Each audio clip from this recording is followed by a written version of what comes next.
Bonsoir à toutes, bonsoir à tous.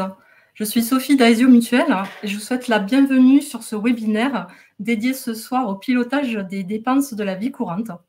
Donc, Aesio Mutuel a souhaité collaborer avec l'association Crésus afin de vous apporter des informations pour mieux connaître ces postes de dépenses, mieux les piloter et du coup optimiser votre budget au quotidien. Pour cela, je vais laisser la parole dans quelques secondes à Régis Alter, qui est le directeur opérationnel de Crésus Alsace, que je remercie vivement pour sa collaboration sur ce webinaire. Vous serez destinataire du replay, bien sûr, de ce webinaire qui vous sera adressé sous 48 heures. Et simplement, à la fin de la session, si vous le voulez bien, je vous partagerai un petit sondage, un petit questionnaire de satisfaction pour mesurer votre satisfaction sur le webinaire de ce soir. Voilà, je vous souhaite un bon webinaire et Régis, je vous laisse la parole. Merci.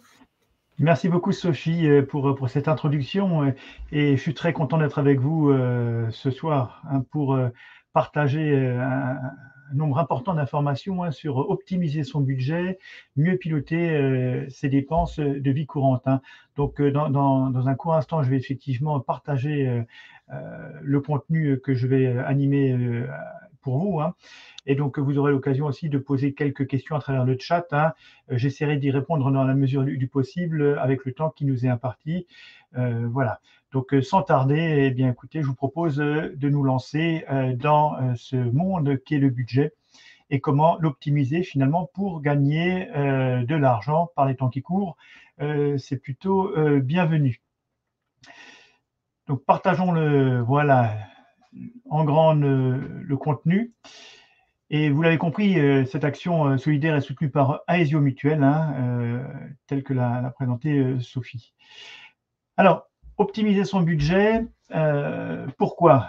Eh bien, tout d'abord, optimiser son budget, c'est s'intéresser peut-être à ses services bancaires. Pourquoi ces services bancaires? Parce que les services bancaires sont autant d'outils qui nous permettent aujourd'hui finalement de dépenser notre argent. Et donc, il m'est paru normal d'introduire, je dirais, cette présentation par la question des services bancaires et notamment comment les ajuster pour ajuster ses frais. Alors, on n'en restera pas bien sûr aux services bancaires, on verra d'autres aspects aussi au niveau budgétaire, on parlera de l'énergie, puisque c'est une question aussi, je dirais, très sensible aujourd'hui, énergie électrique, carburant, etc. Comment gagner finalement quelques dizaines d'euros, voire des centaines d'euros sur l'année, c'est l'objectif aussi de cette présentation. Donc, optimiser son budget, je le rappelle, ajuster ses services bancaires pour ajuster ses frais, ça c'est un des objectifs. Vous avez ensuite effectivement un autre objectif qui est suivre et agir sur ses consommations d'énergie. Je l'ai un peu dévoilé. Suivre aussi les services de téléphonie et comment trouver les meilleurs prix, comment les ajuster. Et nous parlons également de l'assurance santé et notamment comment les adapter à ses attentes pour enfin trouver d'autres astuces budgétaires du quotidien et notamment par rapport aux consommateurs que nous sommes tous. Voilà, vous avez à peu près là la durée d'animation pour chaque partie que je vais développer pour vous. Alors, ajuster ses services bancaires, vous l'avez bien compris, aujourd'hui, nous sommes tous, je dirais, à utiliser ces services bancaires. Je le rappelle qu'ils sont autant d'outils à notre disposition. Mais la question qu'il faut se poser, est-ce que ces outils sont bien adaptés à nos besoins et à nos besoins personnels, à nos besoins réels, pas à des besoins artificiels qu'on pourrait nous créer. Donc, pour cela, on va effectivement s'intéresser à appréhender ces services bancaires sous l'angle du budget personnel et familial. Donc, on va effectivement prendre un petit peu de décalage et regarder ça sous l'angle du budget. Mais il sera aussi intéressant d'ajuster ces services aux besoins identifiés. Et ça, c'est tout le challenge aussi, à l'issue de cette présentation, de vous aider finalement à y voir plus clair sur ces besoins qui sont les vôtres et comment ajuster vraiment ces services pour ne payer que l'essentiel. Et enfin, comment tirer le meilleur parti des services actuels, puisqu'aujourd'hui, il y a une multitude de services, multitude de banques. Comment finalement optimiser son budget au regard de cette multitude qui est à notre disposition. Alors, quand on parle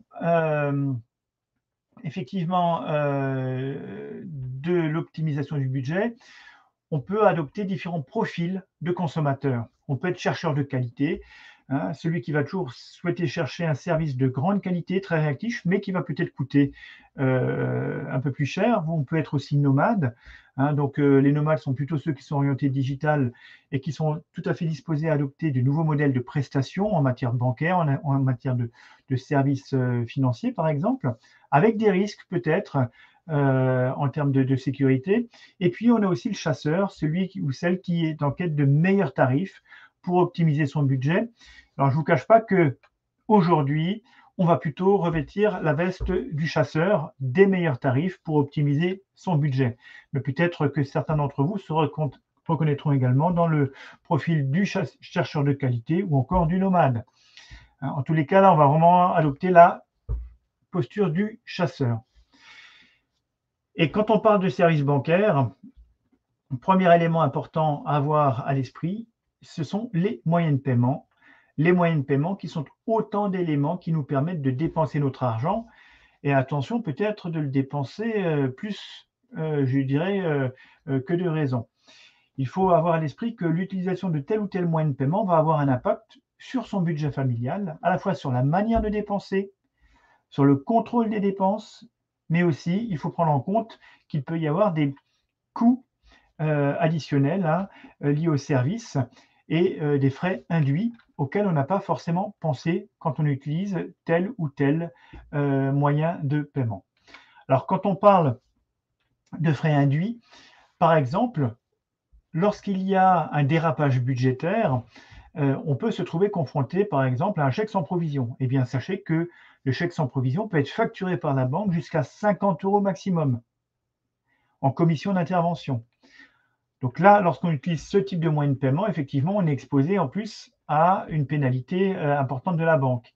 Lorsqu'il s'agit d'un rejet de prélèvement, on sera exposé à des pénalités, je dirais, des commissions d'intervention qui vont s'élever jusqu'à 20 € maximum. Donc on voit quand même qu'il y a un écart de 30 € par rapport au chèque. Et on peut également être dans la situation où c'est le découvert bancaire qui est dépassé. Donc, on va être dans un découvert bancaire non autorisé. Et dans ce cas-là, par opération dépassée, on sera facturé 8 € maximum. Donc, on voit clairement qu'en fonction des outils qui sont à notre disposition, que nous allons utiliser, eh bien, là, en cas de déséquilibre budgétaire, l'impact ne sera pas le même. Donc, on aura plutôt intérêt, si on est un peu borderline, à utiliser le découvert bancaire, même non autorisé, pour limiter, je dirais, les conséquences en cas de dérapage budgétaire. Donc, vous voyez qu'il y a des stratégies aussi à mettre en œuvre hein, en matière de services bancaires pour limiter la casse et limiter l'hémorragie. Et de la même façon, pour ces cartes bancaires, moyen de paiement par excellence, il faut bien sûr avoir à l'esprit que chaque carte bancaire a ses propres services et conditions d'utilisation. Que cette carte a un coût annuel qui dépend des services souscrits. Quelquefois, ce coût peut être très léger, notamment quand on va vers des banques en ligne. Hein. On parle même de gratuité. Et ce moyen de paiement peut aussi entraîner des frais annexes dans son utilisation, qui va impacter forcément notre budget. Même si ce sont des micro-dépenses. Mais l'accumulation de micro-dépenses peut entraîner effectivement sur l'année des frais importants. Alors, je vous le disais en introduction, ce qui est intéressant, c'est de voir aujourd'hui comment appréhender ces outils que nous avons entre les mains sous l'angle du budget. Vous avez ici, je dirais, une méthode finalement qu'on peut appliquer à d'autres outils que ceux des services bancaires, mais en l'occurrence, on va l'appliquer ici pour la carte à débit différé. Je le rappelle, la carte à débit différé permet effectivement d'accumuler un certain nombre d'achats sur une période déterminée, et ce cumul d'achats va être débité d'un coup à une date préfixée à venir, par exemple le 20 du mois. Et on peut se poser la question finalement, quel est l'avantage en termes budgétaires de l'utilisation d'une telle carte?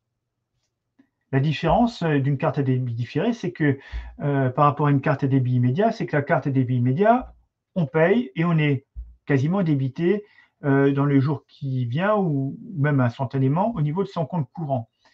La carte à débit différé, effectivement, c'est un service qui est proposé, mais qui peut avoir après des conséquences au niveau du budget. Alors, l'avantage pour son budget, c'est que cette carte va permettre de procurer une avance de trésorerie, puisque on peut engager des dépenses qui ne sont pas immédiatement débitées, alors qu'on n'a pas encore l'argent. Donc clairement, quand on regarde sous l'angle budgétaire, c'est une avance de trésorerie. Quel est l'inconvénient pour son budget? Ce type de carte peut coûter un peu plus cher qu'une carte classique à débit immédiat. Ça dépend des banques. Certaines banques alignent le coût d'une carte à débit différé sur celui d'une carte à débit immédiat pour attraire aussi leurs clients à utiliser les cartes à débit différé.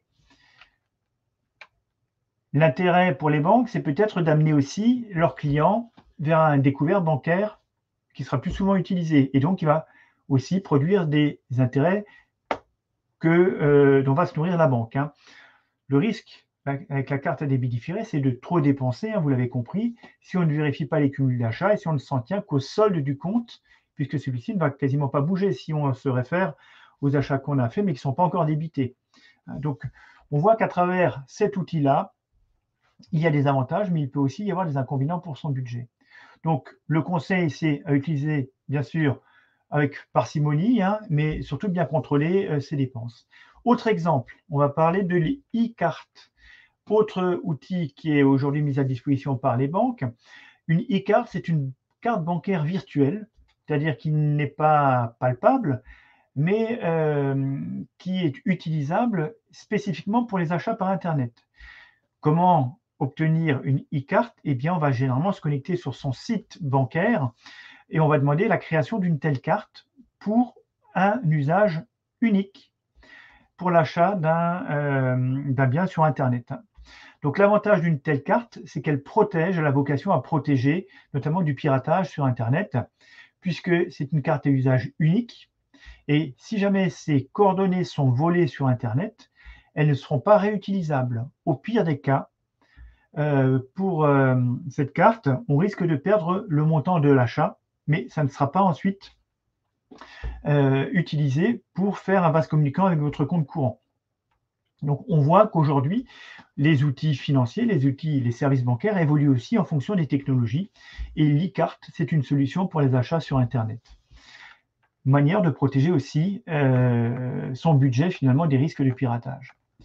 Donc, on voit qu'aujourd'hui, on a un panel d'outils à notre disposition. Et il est important de les maîtriser, ces outils aussi, de les adapter en fonction de ses besoins réels. De la même façon, pour équilibrer son budget, ou en tout cas pour en tirer le meilleur parti, pour l'optimiser, on peut s'interroger aussi sur les frais que nous avons à payer. Vous le savez, ces frais ont augmenté. Il y a notamment depuis un certain nombre d'années maintenant des frais de tenue de compte qui sont facturés. Il ne faut pas hésiter à négocier aujourd'hui pour améliorer son budget, négocier même avec son banquier et faire le point annuellement sur les services utilisés et peut-être écarter aussi des services qui ne sont pas utilisés. À titre d'exemple, pour adapter finalement ces services bancaires pour aller à l'essentiel, il est toujours intéressant de s'interroger sur les packs tout compris qu'on nous propose au niveau des banques, qui sont un peu, je dirais, mis à disposition sous forme d'abonnement, qu'on va payer tous les mois, ces offres groupées de services. Eh bien, à un moment donné, est-ce que ce pack est vraiment à votre avantage? Pour vous en convaincre, il y a une manière très simple de vérifier, c'est de comparer les services que vous avez réellement utilisés sur une année, de vérifier leur coût à l'unité,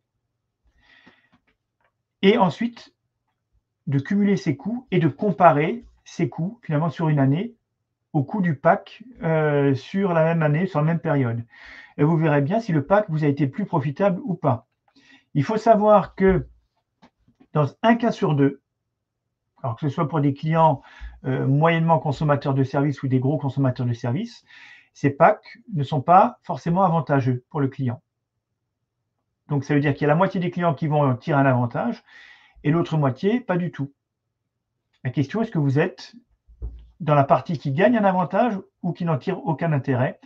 C'est un test à vérifier, et donc je vous invite effectivement à comparer tout cela au niveau des tarifs bancaires. Alors, de la même façon, on peut aller plus loin pour vérifier quels sont les tarifs de sa banque et de les comparer aussi à d'autres banques. Aujourd'hui, le gouvernement a mis en place, et maintenant ça date depuis un certain nombre d'années, un site qui s'appelle du site bancaire.gouv.fr, site sur lequel on peut comparer les services bancaires les plus représentatifs. Ils sont au nombre de 12, on peut en sélectionner 6 pour comparer avec l'ensemble des banques de son territoire. Donc ça, c'est tout à fait possible. Et puis, si vous voulez aller plus loin aussi sur les comparatifs, eh bien, vous pouvez aller sur le site de défense des consommateurs. Alors, la contrainte, c'est qu'il faut s'abonner à ces sites-là pour pouvoir accéder à ces comparateurs. Dans tous les cas, on a effectivement de l'information aujourd'hui sur Internet qui nous permet de comparer, ne serait-ce aussi qu'en téléchargeant les grilles de tarifs des banques. Alors, par exemple, si on veut comparer des services, on peut se poser la question, combien me coûte aujourd'hui l'accès à mon compte à distance, c'est-à-dire par Internet. Certaines banques vont facturer 1 euro par mois, d'autres banques vont dire c'est gratuit. Combien vous coûte votre banque? 1 euro par mois, ça fait 12 euros par an. Et ça, c'est pour un service. Les Mastercard à débit immédiat, 40 euros par an pour la première banque, 41,50 € par an pour la deuxième. Alors vous me direz, c'est pas un gros écart. Certes, est-ce que peut-être la troisième banque, ça sera gratuit? Donc, mise en place d'un virement permanent, etc. Donc, vous voyez, on peut effectivement lister les services qu'on utilise le plus et vérifier, comparer d'une banque à l'autre et voir combien on pourrait finalement gagner en termes de services bancaires. Alors là, je vous donne des exemples à travers les services bancaires, mais vous le verrez, en termes de budget, on peut agir sur chaque poste de dépense. Assurance, téléphonie, énergie, etc.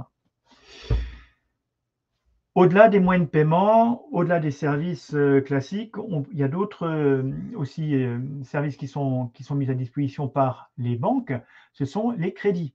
Et là encore, attention, bien distinguer le prêt personnel classique et les crédits renouvelables. Le prêt personnel classique, on le connaît tous, c'est celui qui permet d'avoir une somme à notre disposition, après la consommation, une somme débloquée d'un coup qui nous sera versée sur notre compte courant ou vers un vendeur qui va en bénéficier.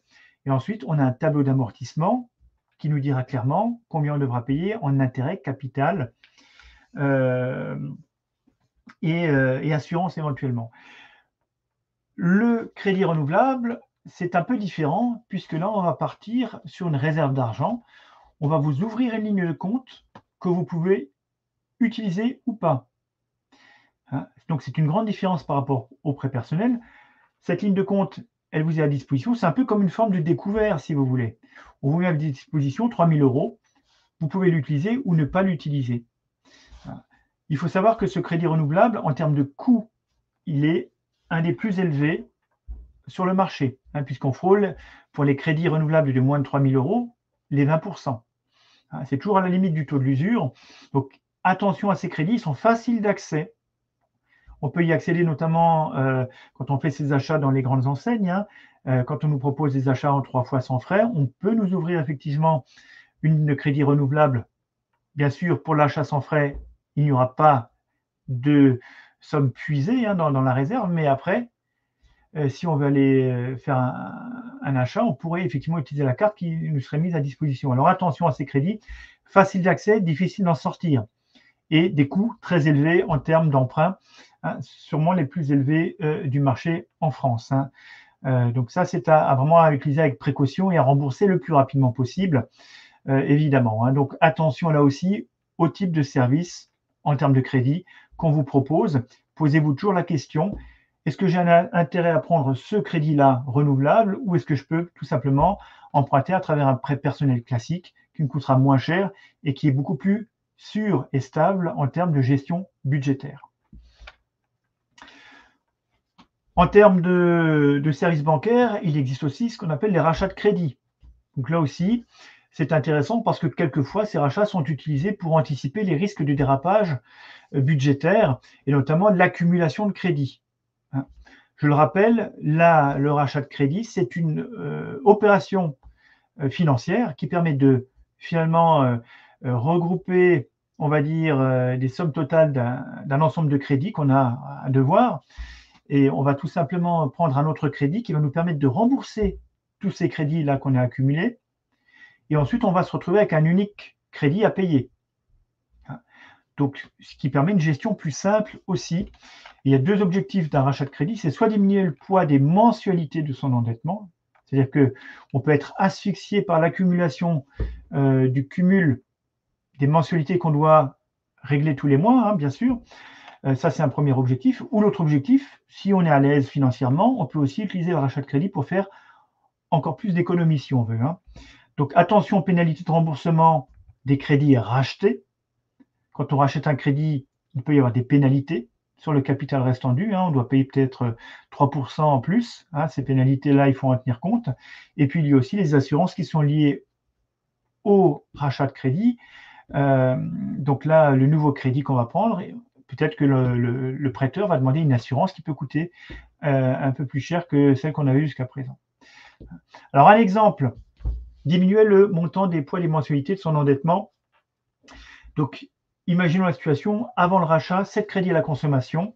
Hein, par mois, ça coûte, tous les crédits cumulés, 1 900 €. Un encours, l'encours, c'est ce qu'on doit encore, c'est 39 500 €. Et les taux d'intérêt entre 8 et 19% selon le crédit. Globalement, on a à peu près 24 mois à rembourser sur l'ensemble de ces crédits et le coût des intérêts, ça serait 5 517 €.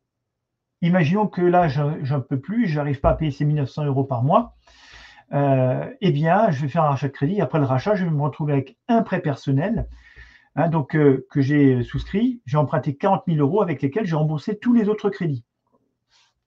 Et donc maintenant, je dois rembourser ces 40 000 €, mais à travers une seule et unique mensualité de 970 €. Un taux d'intérêt qui va être fixe, c'est important de le prendre fixe, 7,45 € et qui va être pour une durée de 48 mois avec un coût d'intérêt de 6 380 €. Dans ce cas-là, j'aurai atteint mon objectif, baisser les mensualités, et là de moitié.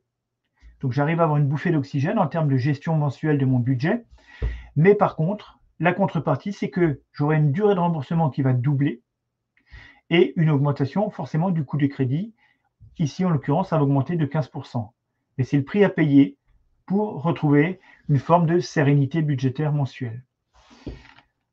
Donc ça, c'est pour garder effectivement l'équilibre. Pour faire des économies, simplement, on garderait la même mensualité, mais on partirait sur des taux d'intérêt moins élevés, ce qui permettrait finalement de réduire à travers le rachat de crédit la durée de mensualité, donc de gagner de l'argent et de gagner sur les intérêts à payer.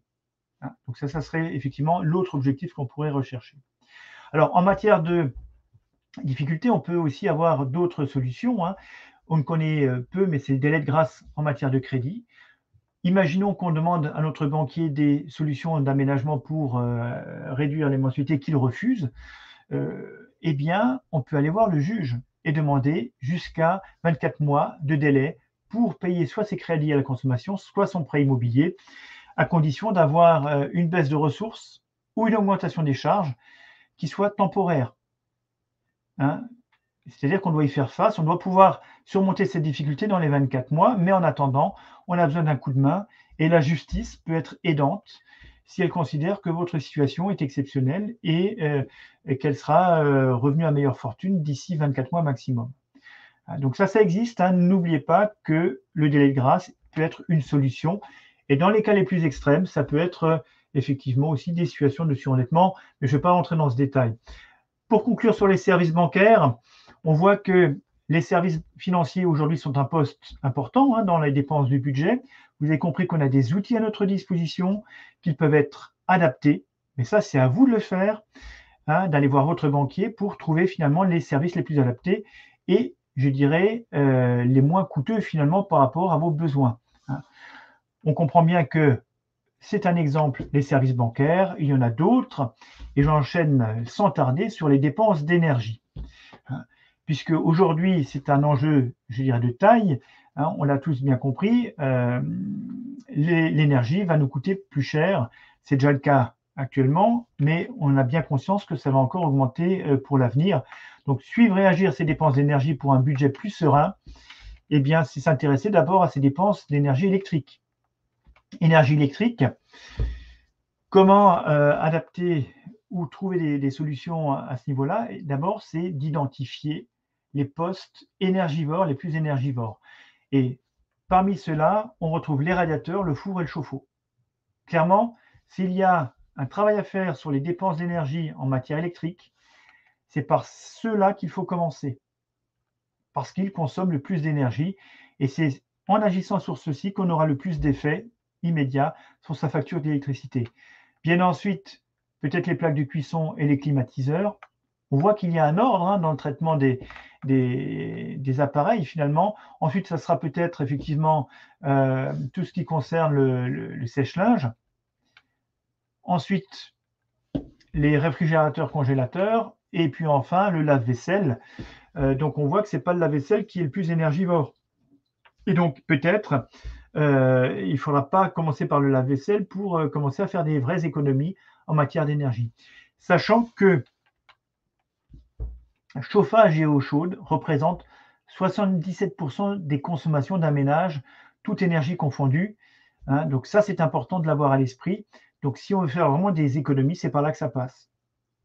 Et je le rappelle, on a ce chiffre qui nous est souvent aussi rappelé par les médias, baisser de 1%, de 1 degré la température quand on est sur de l'énergie électrique, eh bien c'est 7% d'énergie électrique économisée.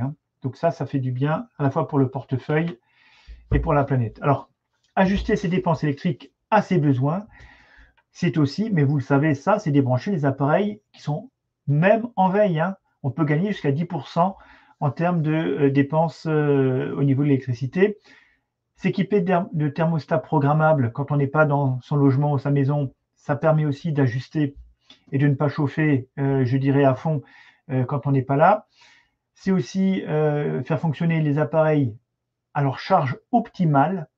Alors attention, charge optimale, ça ne veut pas dire à pleine charge forcément.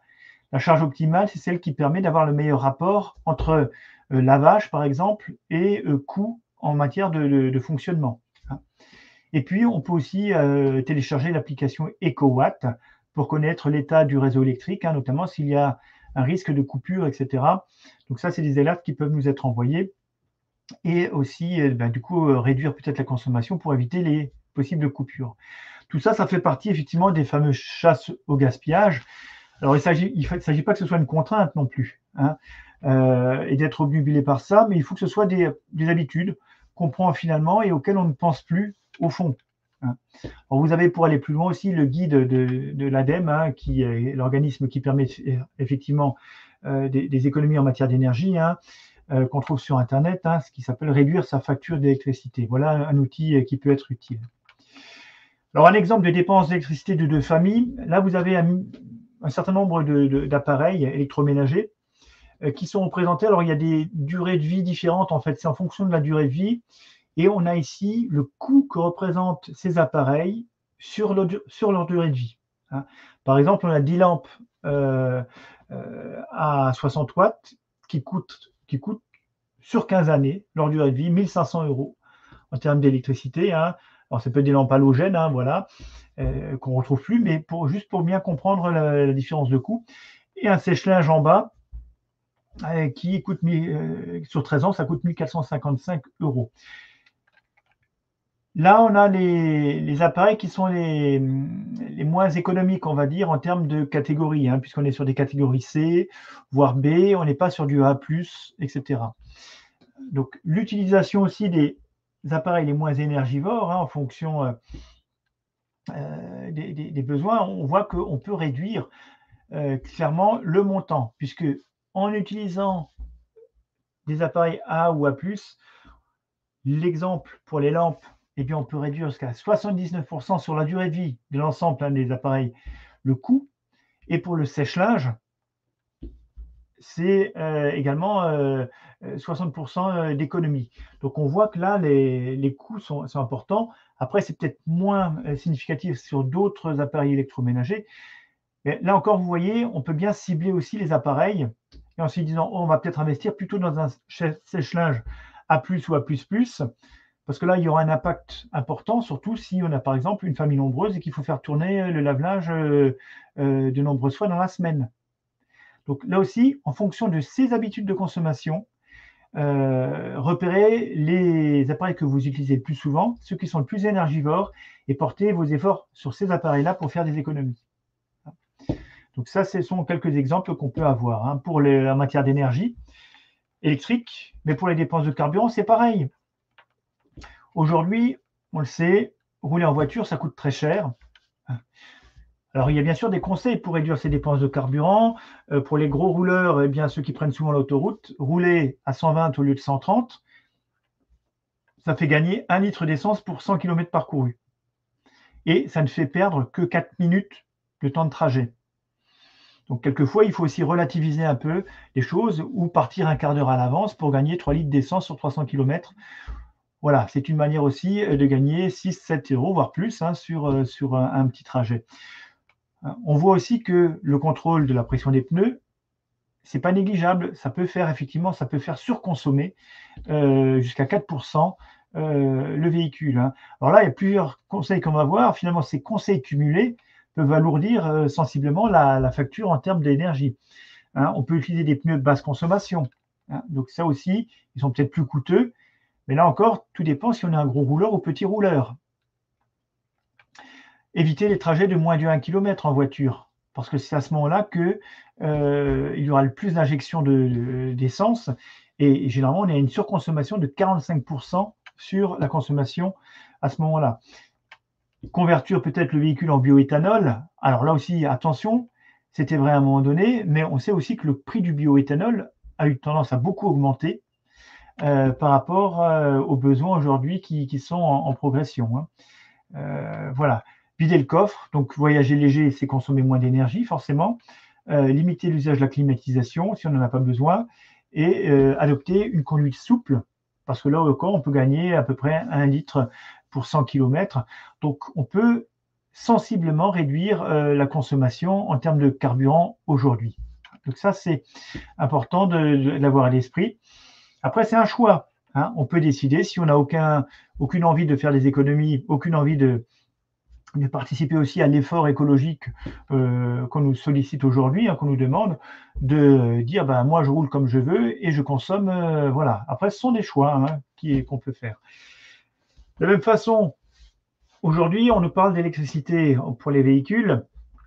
C'est peut-être intéressant de comparer aussi entre l'essence et l'électrique. Hein. Alors, on sait qu'aujourd'hui, 6 litres, une voiture qui consomme 6 litres au 100 km hein, peut faire avec un plein à peu près 800 à 900 km, voire un peu plus.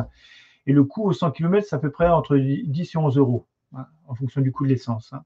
Et si ça consomme un peu plus, 8 litres, on est plutôt aux alentours de 14-15 euros. En termes d'électricité, effectivement, on sera plutôt entre 2,60 euros et 4,35 euros pour la même distance. Alors, là, on ne prend en compte que le prix de l'énergie. Hein, je dirais, on ne prend pas en compte le coût du véhicule initial.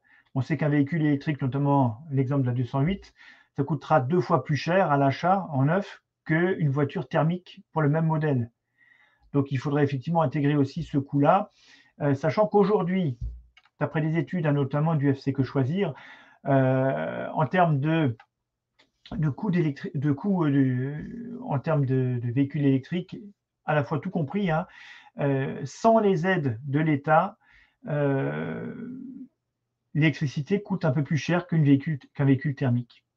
Donc, à condition de bénéficier des aides de l'État, reconversion, etc., le véhicule électrique et son utilisation coûtera moins cher. Donc ça, c'est aussi à prendre en considération. Il y a des calculs aujourd'hui qu'on peut faire et qu'on retrouve aussi sur Internet. Hein. Il y a pas mal de comparatifs qui nous permettent de nous y retrouver. Voilà pour l'essence, hein, donc quelques conseils utiles hein, aujourd'hui par ces temps d'inflation. De la même façon pour la consommation d'eau, on n'en parle pas assez, hein, mais c'est aussi aujourd'hui une forme d'énergie. Hein, et comment se protéger finalement des fuites budgétaires. Hein, on a osé le jeu de mots, hein, excusez-nous du peu, mais c'est vrai qu'à un moment donné, est-ce que ce n'est pas notre argent qui part par le robinet? Et donc, quelques grands repères en matière d'eau. Aujourd'hui en France, on a à peu près 10 000 prix différents. Alors, on parle des réseaux d'eau ouverts au grand public, hein, d'accord? Ce service de l'eau en France, pour les 36 000 communes, c'est 10 000 prix différents. Le prix moyen du service de l'eau, allez, on va arrondir, c'est à peu près 4 euros TTC par mètre cube, hein, pour les communes avec un assainissement collectif. Et aujourd'hui, en France, une personne qui vit en France consomme grosso modo 150 litres par jour. Voilà la réalité aujourd'hui en moyenne, hein, qu'il faut avoir à l'esprit en matière de consommation d'eau. Donc ces éléments-là, ce sont aussi des repères pour vous, hein.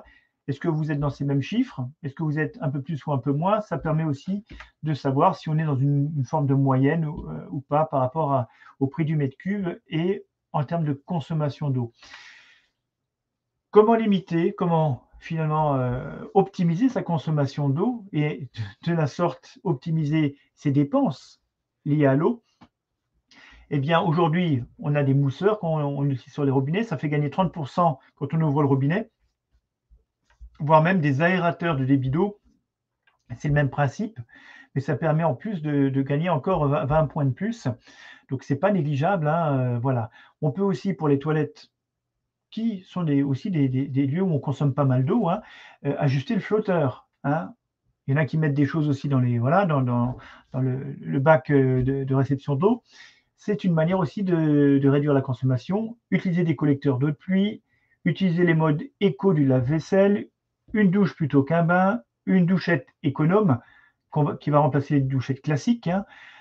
Ces douchettes économes, on les retrouve aujourd'hui en grande surface pour une douzaine d'euros et qui peuvent aller faire un gain jusqu'à 50% dans l'utilisation de l'eau pour la douche, par exemple.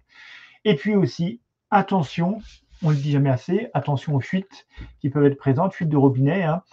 Ça peut atteindre jusqu'à 120 litres par jour, hein, et une fuite de WC jusqu'à 500 litres par jour dans les cas extrêmes, hein.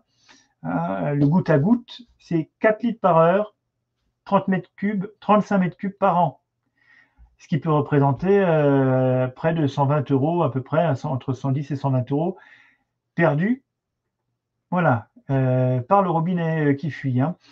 Les masses filets d'eau, ça fait 16 litres d'eau par heure, hein, et on voit effectivement que le coût peut augmenter en fonction du type de fuite. Donc, jetez un œil de temps en temps au compteur. Si vous avez un doute, parce que quelquefois, ce ne sont pas des fuites qui sont visibles, avant de vous coucher, vérifiez le compteur, vérifiez au lever, et s'il y a une différence alors que vous n'avez pas du tout utilisé d'eau dans la nuit, vous pourrez effectivement suspecter une fuite. Et ensuite, la difficulté, ça sera de trouver cette fuite. Mais là aussi, on peut faire, dans certaines mesures, des économies assez substantielles, hein. Donc, je le rappelle, goutte à goutte, jusqu'à 4 litres d'eau par heure, 35 mètres cubes d'eau par an, soit près de 110 euros. Donc, on a vu, hein, il y a pas mal de services, hein, sur lesquels on peut travailler, bancaire, énergie, eau, etc. Les services de téléphonie, c'est pareil, hein. Au meilleur prix, comment trouver ces services de téléphonie? Eh bien, il faut avant tout connaître sa propre consommation. Vérifiez si sur les 6 à 12 derniers mois, vous avez consommé tant et tant d'appels en durée, tant et tant de SMS, de MMS envoyés, même les consommations de data, celles qui nous permettent de nous connecter sur Internet, à travers notre smartphone, par exemple.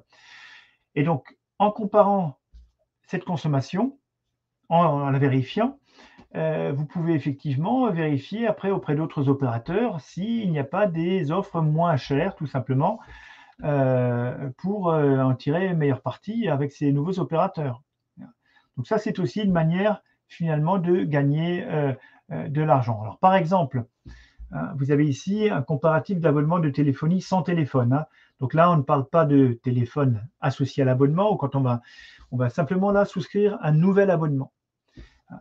Ici, par exemple, on a un abonnement qui coûte par mois 10 euros pour les appels illimités, pas d'engagement, et SMS et MMS illimités. Par contre, en data, on est limité à 30 gigas. Donc, si vous n'utilisez pas Internet sur votre smartphone, si vous ne regardez pas des vidéos, si vous n'utilisez pas des connexions chargées, etc., à travers votre téléphone, ça peut vous suffire. Est-ce que vous n'utilisez que très peu votre téléphone, peut-être un peu plus les SMS que le son, hein, les appels téléphoniques? Et si vous constatez que vous avez moins d'1 heure en moyenne par mois sur les 6 derniers mois ou sur les 12 derniers mois, Pourquoi est-ce que vous allez payer 20 € par mois alors que vous pouvez payer que 2 € à travers un autre abonnement? Ça fait quand même 18 € d'économie par mois, ce qui fait plus de 200 € par an. Pour un service qui, pour vous, sera le même, puisque de toute façon, ça sera adapté à vos besoins, etc., etc. Donc, vous avez compris le principe. Là encore, la question, c'est quels sont vos besoins réels? Et aujourd'hui, vous avez tout en main pour pouvoir les repérer, ces besoins, hein. Donc ça, c'est pour la téléphonie. On peut aller plus loin, hein, et c'est aussi la question, finalement, de la mutuelle santé. Et bien sûr, la mutuelle santé peut aussi être une manière finalement de gérer mieux son budget et d'éviter des fuites budgétaires liées aux dépenses de santé. Et il faut savoir que les dépenses de santé en France, alors là on a les chiffres de 2021, c'est en moyenne par habitant 3 350 € et il y a 233 € de reste à charge en moyenne par habitant et 61 € de dépenses de médicaments dans ces 233 €. Alors vous me direz, c'est pas beaucoup. Et vous avez raison, c'est un chiffre. Ce chiffre, c'est le plus bas quasiment en Europe. Et donc, c'est vrai qu'on est bien loti en France en termes de reste à charge. Et vous me direz, oui, moi je paye plus. Ben oui, peut-être, mais ça dépend aussi de la catégorie d'âge dans laquelle on se trouve. Il faut bien comprendre que plus on avance en âge et plus les dépenses de santé ont tendance à augmenter. Mais pour autant, le reste à charge n'augmente pas de façon proportionnelle. Il y a quand même aujourd'hui, et notamment grâce aux mutuelles, un amortisseur qui nous permet effectivement d'avoir un reste à charge qui reste relativement bas malgré l'augmentation des dépenses avec l'augmentation de l'âge. Voilà. Alors n'oublions pas qu'aujourd'hui, on a bien sûr les tickets modérateurs, 30%, qui restent à la charge dans les cas classiques, hein, à charge du patient. Les forfaits actes lourds, là aussi, ça reste à la charge. Les participations forfaitaires, le forfait hospitalier, si on est hospitalisé 20 € par jour en hôpital ou en clinique. Hein, donc, si on est hospitalisé 10 jours, eh bien, on fait vite le calcul, 200 € à sortir de sa poche, sauf si on a effectivement souscrit peut-être une assurance, une mutuelle santé, qui prend en charge ces frais-là. Donc ça, c'est important de l'avoir à l'esprit. Alors, on a aujourd'hui aussi d'autres franchises, des franchises médicales, ou encore le forfait patient d'urgence. Quand on va aux urgences mais qu'on n'est pas hospitalisé aujourd'hui, eh bien, à la caisse, il n'y a pas de remboursement et on doit payer quasiment 20 € pour désengorger le service des urgences. C'est l'objectif. Donc là, c'est toujours intéressant en termes de frais de santé aussi de s'intéresser à son reste à charge et de voir finalement comment le réduire, ce reste à charge, notamment si on a des frais récurrents de santé et qui ne sont pas pris en charge à 100% par la caisse primaire. Donc une mutuelle permet d'avoir effectivement des garanties santé. Donc là, c'est important de s'intéresser à ces garanties, de voir si le contrat est responsable. C'est une notion importante parce que ça nous permet ensuite de bénéficier d'autres avantages et qui sont notamment le zéro reste à charge. Je vais y venir dans un instant. Donc cette notion de contrat responsable. Hein, voilà. Alors, par exemple, Aesio va proposer effectivement un certain nombre de garanties santé avec des niveaux différents, 5 niveaux de garantie. Et le niveau le plus important, le niveau 5, permet d'avoir des garanties optimales en matière de prise en charge des frais de santé. La contrepartie, c'est qu'il faut effectivement contribuer plus au paiement de cette mutuelle, bien sûr, pour bénéficier de remboursements plus importants en retour. Hein. Donc retenez bien cette notion de contrat responsable, hein, puisque c'est la condition pour bénéficier de ce qu'on appelle le zéro reste à charge aujourd'hui. Alors le zéro reste à charge, c'est quoi? C'est une décision du gouvernement qui s'est exprimée maintenant il y a quelques années pour que les patients, en tout cas les bénéficiaires de soins, n'aient rien à payer sur 3 types de soins. Alors, pour être bénéficiaire de ce zéro reste à charge, hein, il faut, je le répète, souscrire une complémentaire santé dite responsable. Et bien sûr, ensuite, il est possible de bénéficier tous les 2 ans de la prise en charge des changements de lunettes et des verres. Hein, donc, il y a des normes tarifaires qui sont fixées. Et je dirais, l'opticien doit vous proposer, quand vous allez changer vos lunettes, une offre spécifique zéro reste à charge, même si vous avez choisi de dépenser, je dirais, un peu plus avec d'autres produits qui vous seraient proposés. Donc ça, aujourd'hui, dans tous les cas, on doit vous proposer cette offre zéro reste à charge, et après, c'est à vous de décider laquelle vous allez prendre. Pour l'auditif, c'est pareil, mais alors là, c'est tous les 4 ans. Et ensuite, pour le dentaire, vous avez aussi là toute une liste de montants qui peuvent être remboursés. Donc, c'est important parce que ça veut dire aussi qu'aujourd'hui, tout à chacun sur ces dépenses-là, même avec un budget serré, contraint, peut bénéficier des soins. Et l'objectif, c'était d'éviter justement le non-recours aux soins ou le fait qu'on ne va pas, on va renoncer à des soins, la renonciation aux soins pour des raisons financières. Voilà. Alors, ce qu'il faut savoir aussi, au-delà du zéro reste à charge, c'est que si jamais vous avez souscrit une assurance mutuelle et que vous avez, alors, par exemple avec Aesio, ça fonctionne très bien, vous avez souscrit depuis au moins 12 mois à la mutuelle et que vous savez que vous allez avoir des frais plus importants qui vont arriver, il est possible de changer de niveau de garantie pour monter à un niveau supérieur parce que vous allez avoir des frais importants qui vont venir, de manière à mieux les prendre en charge quand ces frais arriveront. Voilà. Ce qui veut dire aussi que si vous passez sur un niveau supérieur, ce niveau de garantie, il faudra effectivement payer la mensualité, au moins sur une période de 12 mois, pour effectivement voilà, continuer à bénéficier aussi des services. Donc ça, c'est important, qu'on peut changer de garantie en cours de contrat. Donc ça, c'est à voir avec son conseiller en matière de mutuelle santé. On peut revenir à une mutuelle, à une garantie de niveau inférieur ensuite. Après, c'est à voir les conditions. Alors, quelles sont les plus-values d'une mutuelle santé? Alors, vous l'avez compris, c'est une couverture qui complète celle proposée par la Sécurité sociale. C'est aussi des tarifs préférentiels négociés avec les professionnels de santé. Vous pouvez avoir un accès spécifique à un réseau de la mutuelle qu'elle va vous proposer. Il y a une liste de professionnels, par exemple, qui pratiquent des tarifs qui seront bien sûr adaptés et donc moins coûteux. Donc ça, c'est important. Pour le réseau Aesio, il y a le réseau Aesio carte blanche, par exemple. Vous avez également une meilleure maîtrise du budget, du coup, en cas de frais de santé importants. Une gestion simplifiée des remboursements par l'avance de frais. Donc, ce n'est pas négligeable pour le budget. Et puis aussi une prise en charge des frais de médecine douce qui ne sont pas forcément aujourd'hui pris en charge par la Sécurité sociale ou quasiment pas, ou voire nullement. Donc ça, c'est important aussi dans le cadre de la prévention. Sans oublier qu'il y a également un accès gratuit à travers, et ça c'est vraiment Aesio qui propose ça, un deuxième avis médical. C'est non payant, ça fait partie pour les adhérents d'Aesio de pouvoir avoir ce deuxième avis. Et s'il y a un doute à un moment donné sur le premier, aussi des webinaires gratuits de prévention et de sensibilisation. Donc ça fait partie aussi des services.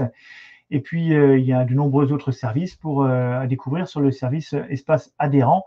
Donc, c'est bien plus qu'une mutuelle santé, si vous voulez. Donc, et généralement, on découvre souvent ces services parce qu'on n'a pas été peut-être assez vigilant sur l'étendue de ces services. Donc voilà, pour optimiser son budget, on voit qu'il y a vraiment matière à faire. Et je vous encourage vraiment, si vous n'êtes pas encore dans cette dynamique, à vous y atteler. Vous verrez, c'est assez amusant en plus parce qu'on en tire vraiment une satisfaction quand on se rend compte que ça fonctionne. Alors, quand on parle de budget, bien sûr, la question du calcul de son reste pour vivre mensuel, on ne peut pas passer à côté. Comment calculer son reste pour vivre? Le reste pour vivre, c'est ce qu'on a pour finalement manger, se vêtir, ses soins, et aussi se cultiver et l'accès à la culture. Voilà, c'est le montant qui nous reste. Alors, je vais vous montrer une grille budgétaire, une parmi d'autres. Alors, on n'a pas vocation à imposer une grille par rapport à une autre. Je veux dire, la meilleure grille budgétaire, c'est celle qu'on maîtrise. Elle peut être sous cette forme-là. Ressources. On prend l'ensemble des ressources, salaire, retraite, etc. On va voir un exemple dans un instant. Ensuite, les charges. Alors, les charges fixes, loyer. On ne va pas mettre dans les charges, on ne va pas mettre l'alimentation, on ne va pas mettre les frais d'habillement, on ne va pas mettre les soins, etc. Ça, on va se le garder de côté. On va mettre en troisième colonne tout ce qui est crédit immobilier peut-être, autre crédit à la consommation, prêt personnel, crédit renouvelable. Et en quatrième, on aura une colonne où là, on va mettre l'hygiène, etc., l'habillement, l'épargne de précaution et les loisirs. On va voir un exemple.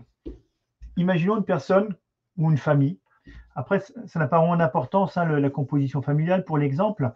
Mais là, on va voir effectivement que le ménage gagne 1 500 € par mois. Il en dépense 1 050 € pour les charges, dont le loyer.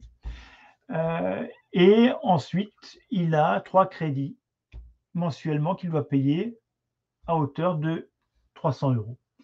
On voit que cette famille-là, donc 1 500 € de ressources, 1 050 € de charges et 300 € de crédit. C'est aussi une charge, hein, maintenant on l'a isolé, hein, pour bien comprendre. Et il reste 150 € par mois pour vivre. Le reste pour vivre, c'est ça. La personne ou le ménage nous dit, voilà, moi ce que j'ai dépensé ce mois-ci, alimentation 250 €, on pourrait imaginer que c'est une personne seule, habillement 30 €, épargne de précaution, elle met un peu d'argent de côté, loisirs 40 €, 350 €. Cette grille-là a la vocation à nous mettre aussi en lumière peut-être un déséquilibre budgétaire qui ne serait pas apparent parce que la personne nous dit, moi j'ai pas d'impayé. Et en utilisant cette grille, on se rend compte qu'il y a quelque part un problème, puisque d'après le budget, le calcul qu'on a fait, il resterait 150 € par mois, et la personne nous dit avoir dépensé 350 €. Donc ça, c'est un outil qui permet de mettre en lumière certaines choses, et notamment un décalage de 200 €, clairement. Si la personne nous dit qu'elle n'a pas d'impayé, la question qu'on doit se poser, c'est mais d'où vient l'argent, d'où viennent les 200 €, puisqu'ils ont bien été dépensés. Alors certains diront, il y a plusieurs réponses. Soit on lui a donné de l'argent, peut-être, elle a reçu de l'argent d'un proche, etc. Elle a peut-être gagné de l'argent dans un jeu de loterie, etc. Pourquoi pas? Elle ne l'a pas dit, mais c'est peut-être ça. Ça peut être peut-être aussi une autre manière de faire, c'est peut-être elle a puisé tout simplement dans un crédit renouvelable. Et sans s'en rendre compte, parce que là on ne voit que le budget mensuel, mais on n'a pas le bilan, si je puis dire. C'est qu'on pourrait, là, on ne sait pas si derrière, quel est le montant emprunté au niveau des crédits. On pourrait se poser cette question aujourd'hui, finalement, est-ce que la personne n'a pas utilisé des crédits renouvelables? Et d'une certaine manière, elle s'est appauvrie, puisqu'elle a creusé un déficit de 200 € pour le mois. Et peut-être qu'elle va le faire tous les mois comme ça, sans s'en rendre compte. Elle n'a pas d'impayé, elle a son budget à l'équilibre, et pourtant, elle creuse son endettement. Alors, de la même façon, elle pourrait aussi s'appauvrir. Imaginons qu'elle n'utilise pas du tout les crédits, mais qu'elle puise dans son épargne. Et si elle n'arrive pas à remettre de l'argent, alors quelquefois c'est un peu étrange, il y a des gens qui mettent de l'épargne et qui le reprennent tout de suite, et voire même plus. Donc, on peut aussi, le constat est le même, hein, c'est qu'on s'appauvrit dans la situation là qui est présentée. Hein. Donc là, c'est un exemple. Hein, à travers une grille, ça permet aussi de mettre en valeur à un moment donné peut-être un dysfonctionnement budgétaire qu'on n'avait pas repéré parce qu'on s'était dit mais moi tout va bien, j'ai pas d'impayé. Donc ça, c'est des exemples qu'on utilise. Hein, donc là, je vous ai fait l'explication. Hein, je vais pas rentrer dans le détail. Hein. Vous avez compris, elle peut puiser dans son épargne, elle peut faire de la cavalerie budgétaire, c'est-à-dire utiliser des crédits renouvelables finalement pour surconsommer. C'est possible. Hein. Voilà. Alors, voilà une grille budgétaire qui peut être utilisée, mais je pense que aujourd'hui, vous trouverez sur le net pas mal de choses qui peuvent être aidantes. Après, il n'y a vraiment pas de... à Crésus, on donne quelques conseils, mais je dirais que je pense que aujourd'hui, vous avez des outils qui sont tout à fait adaptés et qu'on peut trouver assez facilement. Alors, pour les astuces budgétaires du quotidien, pour terminer, hein, quelques autres astuces budgétaires, après tout ce qu'on a vu, hein, louer plutôt qu'acheter. Ça évite en plus l'entretien, hein, donc ça c'est pas mal. Utiliser des codes promotionnels, hein. Alors il y a des sites comme Poolpeo et d'autres sites qui permettent d'avoir, quand vous avez bien ciblé le produit, vous savez ce que vous voulez, vous n'êtes pas pressé, vous prenez un peu le temps de vérifier s'il n'y a pas des offres promotionnelles qui vous permettent de gagner 5 ou 10 €, pourquoi pas. Hein. Il y a des applications aussi pour lutter contre le gaspillage alimentaire. Le gaspillage alimentaire, Alors, ces applications qui vous disent, voilà, à tel endroit dans ma proximité, il y a une boulangerie qui va faire un prix cassé sur les invendus de la journée. Et donc ça peut être à travers Too Good To Go ou le site Phoenix. Hein, il y a plusieurs sites ou plusieurs applications qui existent. Hein. On peut devenir testeur de produits aussi. Alors, c'est un peu contraignant, mais il y en a qui s'en amusent, hein, pourquoi pas. Adhérer à une bricothèque ou objetech, puisque dans sa commune, à un moment donné, on a accès à ce type de service. Hein, bricothèque pour le bricolage, hein, donc on peut tout simplement emprunter, et même gracieusement, une perceuse, une tondeuse, etc., ou des objetech hein, pour la famille. On peut passer par ce qu'on appelle les ressourceries, hein, du recyclage, etc. Et puis, on peut aussi télécharger tout simplement le guide éco-frugal de l'ADEME. Éco-frugal, là, on parle de frugalité.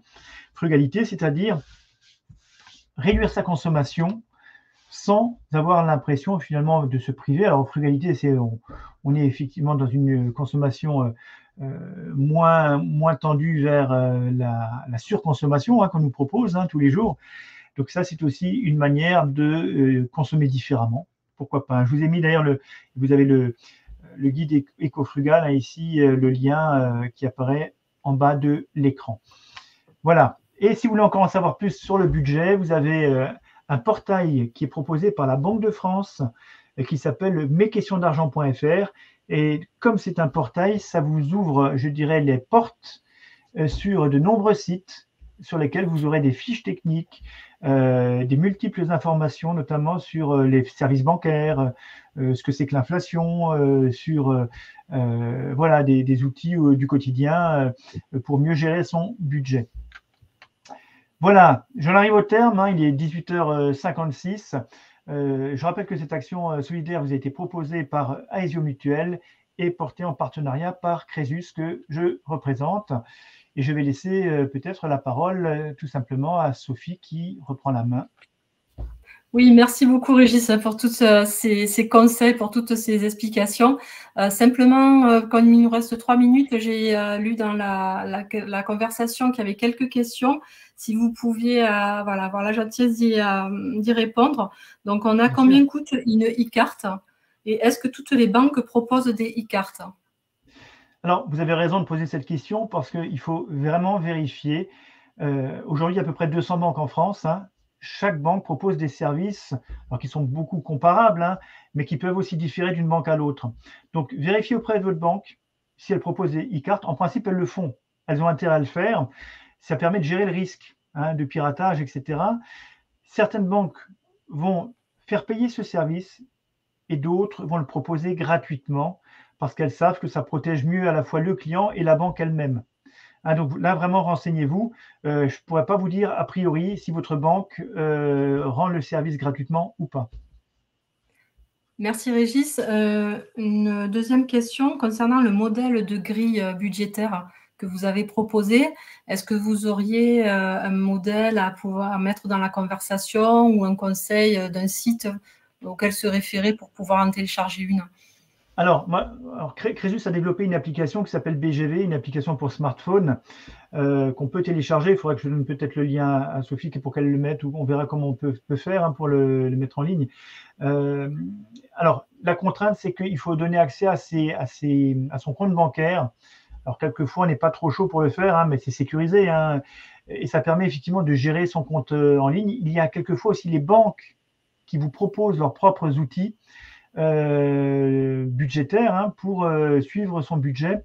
Donc ça, peut-être voir avec votre banquier. C'est l'occasion hein, de faire le point une fois par an et de lister un peu, faire vos courses avec votre banquier, si je puis dire. Qu'est-ce que vous proposez pour bien tenir son budget, etc. Donc ça, c'est aussi des choses qu'on peut faire. Après, on trouve aujourd'hui de multiples outils. Vous savez, à Crésus, on dit il n'y a pas de mauvais outils, il y a de mauvaises utilisations d'outils. Et ce qui compte, c'est qu'on maîtrise son outil. Il y a des gens qui vont faire un budget avec des enveloppes, comme on faisait à l'époque, on dit les grands-mères faisaient, hein, on met pour la semaine et puis on va dépenser comme ça son argent. Pourquoi pas? D'autres vont utiliser des carnets, faire une comptabilité de trésorerie en mettant tout simplement les entrées d'argent et les sorties.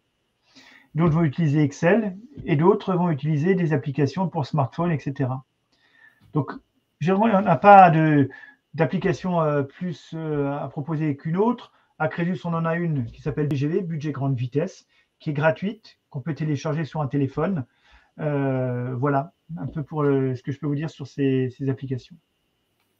Merci encore, Régis, pour ces réponses. Simplement, avant que l'on se quitte, si vous pouvez avoir la gentillesse, s'il vous plaît, de répondre aux quelques questions du sondage, je le lance immédiatement.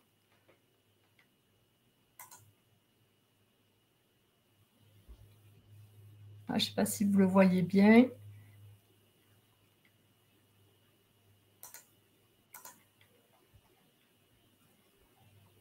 Voilà, il y a simplement 3 petites questions. Donc, la deuxième, je la lance également.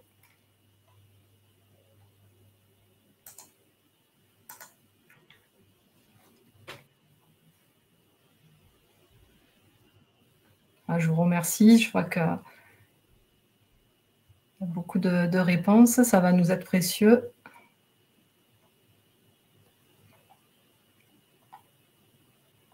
Voilà, et la dernière question.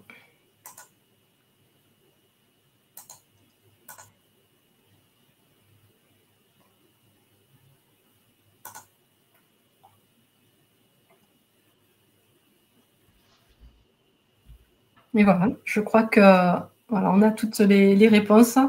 En tout cas, merci beaucoup. Merci Régis pour cette intervention. Merci à tous pour votre participation. Il ne me reste plus qu'à vous souhaiter une très bonne fin de journée et à très bientôt, j'espère, sur un autre webinaire. Au revoir. Au revoir à tous. Au revoir.